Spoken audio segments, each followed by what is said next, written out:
चीनकडे जाणारे कच्च्या तेलाचे 7 टँकर रशियानं भारताकडे वळवले। महाकाय टँकर भारताच्या न्यू मंगलोर बंदराच्या दिशेनं, रशियाचं भारताला प्राधान्य।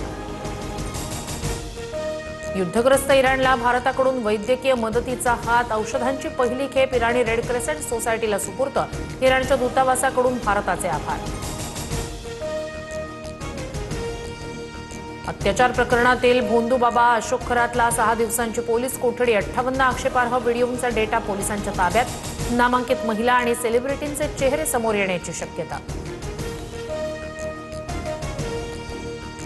रुपाली चाकणकरांकडून अत्याचारातील आरोपी भोंदूबाबा अशोक खरातचं पाद्यपूजन। सुषमा अंधारेंकडून व्हिडिओ ट्विट करत राजीनाम्याची मागणी। तर खरातवरील आरोपांशी वैयक्तिक संबंध नाही, पोलीस निष्पक्षपणे चौकशी करतील, चाकणकरांकडून स्पष्ट। काँग्रेस बारामती पोटनिवडणुकीसाठी उमेदवार देण्याच्या तयारीत। महाराष्ट्रात निधनानंतर बिनविरोध निवडणुकांची परंपरा नसल्याचं स्पष्ट। उमेदवार देण्याबाबत काँग्रेस लवकरच बैठक घेणार।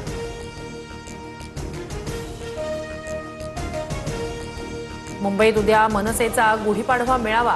छत्रपती शिवाजी पार्कवर मेळाव्याची जय्यत तयारी। ठाकरे बंधूंच्या युतीनंतर मनसेचा पहिलाच मेळावा। राज ठाकरे काय बोलणार याकडे लक्ष।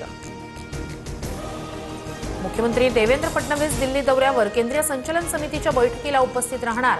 5 राज्यातील तिकीट वाटपासंदर्भात भाजपची महत्त्वाची बैठक।